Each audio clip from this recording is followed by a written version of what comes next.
Hello, this is Brian Bircher. This is a CPA here in Kirkland, Washington, specializing in services to dentists and physicians. This is part three of our internal control series. Again, they're intended to be very brief, not all inclusive, just to give you an awareness.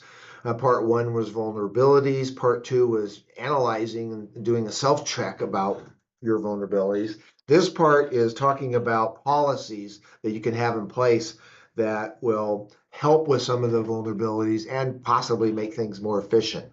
Um, so we're going to break that down into a few different parts.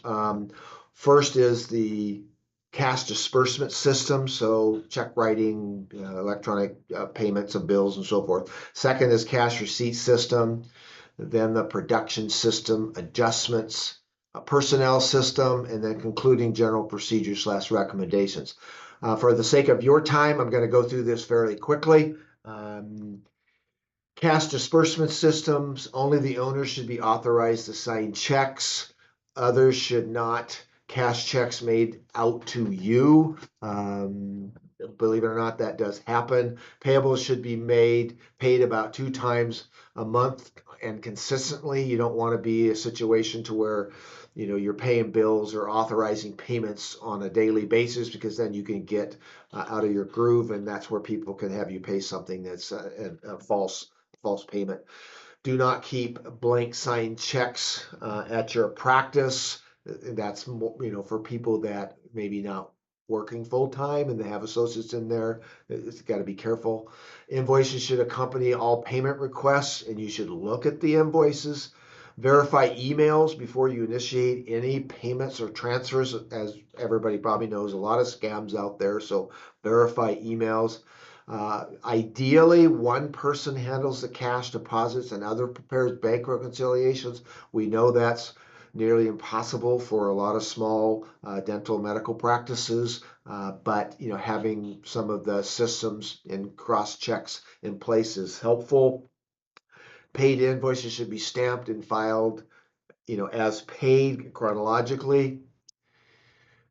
The cash receipt system, assign as few people as possible. Petty cash should be handled at a reasonable level of authority and reconciled by the owner randomly. Petty cash, not a big deal, but $300-400, and if you have to replenish that petty cash a lot, that could be a sign of pocketing some small cash. Deposit cash daily. That's much less of an issue these days, but even with checks, if you're using the readers at the office, do that daily. Proper receipts for cash. There are still practices more in the rural area that a lot of cash payers, so control the cash. One person opening the mail should develop a list of money received, not the same person who posts. That's a way to keep the exact same staff and not have. Ideally, you don't want to have the same person handling the receipt of the money, cash or checks, and then posting and then bank reconciliation. That's having too much responsibility. So ideally, you can segregate that a little bit. Production system, patient service charges input at the time of services are performed, no later than the EOB, excuse me, charges for a day should be compared for the same day's patient visit schedule. So you don't have to do this every day, but on a random basis, I mean, you should look at your charges for a day from your system and compare that to the schedule to make sure that everybody that you saw that day has a charge. And if not, then it's either a sign of they're late in the putting the charges in, or they're pocketing something and not showing that that service provided. Day sheets, again, reviewed on a regular basis. Patient information should be updated regularly, consistently. I think most offices are pretty good at that, especially with all the changes of insurances going on. But make sure you're doing that. Adjustments, balances sent to collection agents should be authorized by the owner beforehand. A lot of people, not a lot of people, occasionally people will, pocket money on payments, and they can even, pocket, checks written, or they'll encourage cash, and then they'll, say, well, we got to send this off to collections, and then it's just lost. Specific documentation should be developed and communicated. Write-offs should be authorized by the owner and reviewed regularly. Adjustments and discounts should be reviewed by the owner regularly also. So write-offs mean the PPO schedules. Those often are just automatic, but just make sure that you're looking at those periodically, and the adjustments also. Personnel system. That's one of the key areas, because I will mention, and we'll end today in a couple minutes about embezzlement is usually not caught, by the CPA, by the owner, by looking at a policy or procedure, because there's so many different ways. And one of the biggest deterrents for embezzling is having a good personnel system. A happy staff means less likely for them to want to do something to hurt you. A consistent positive culture environment, very, very important. Have personnel files to where you're documenting, and if you have employees that are difficult, and you're having difficulty with, or they don't interact well with other staff, you should consider whether they're a good fit for your office. Current jobs should be communicated. Again, if people want to have more responsibility, their job descriptions might change, so you should talk about these with them. That's part of them feeling like there's advancements and opportunities, which keeps them happy.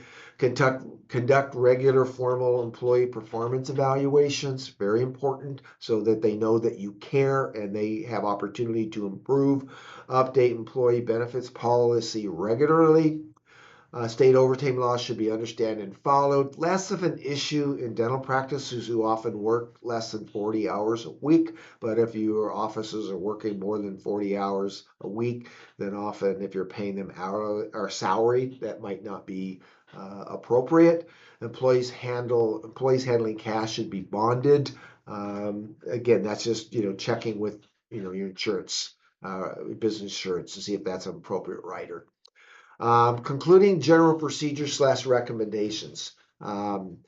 Divide responsibilities as much as possible. We talked a little bit about the receipt of the mail. And again, segregation of duties is a big thing, but small offices, dental practices, you can't have an employee segregated completely, but you can take certain tasks and segregate them to reduce the vulnerability. Keep financial documents secure. Use basic protection protocols. We're obviously not getting into security and antivirus and so forth, but you should be regularly talking with your IT people to make sure that all your records are protected.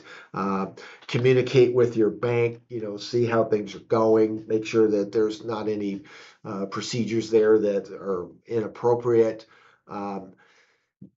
Conclusion, most embezzlers can work around most internal controls. I want to point to the last slide real quick, and then we'll go to the last point.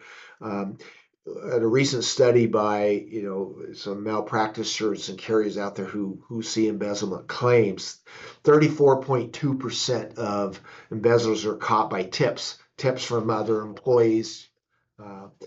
25.4% are by accident. 20.2% are by internal audits. In other words, dentists calling up and saying, hey, I think something's going on. Let's look at that. Internal control, somebody catching something based on some of these policies, only 19.2%. External audit, like us coming in, only 12%. Police, 3.8%. Point here is that most items are not caught, from systems in place, because embezzlers are smart. They can work around that. So warning signs just to keep an eye on is long hours worked on weekends and evenings, employees not wanting to take vacation while the practice is open. They don't want somebody else doing their job while they're gone. Something could be caught. Resisting change. So if employees are irritated or resist change, that means they don't want somebody looking at what they've been doing. Blaming, defensiveness, irritability, suspiciousness. Lifestyle inconsistencies, changes. So if you have an employee that's showing up with a very expensive car, and that person and their spouse don't have those kind of jobs, it's like you might be suspicious. Close vendor relationships, it's not unheard of for dental suppliers and office managers to go in cahoots or anybody in the office, so keep an eye on that. Known addiction issues. again, addiction issues just means that, they're more susceptible to try to get, money.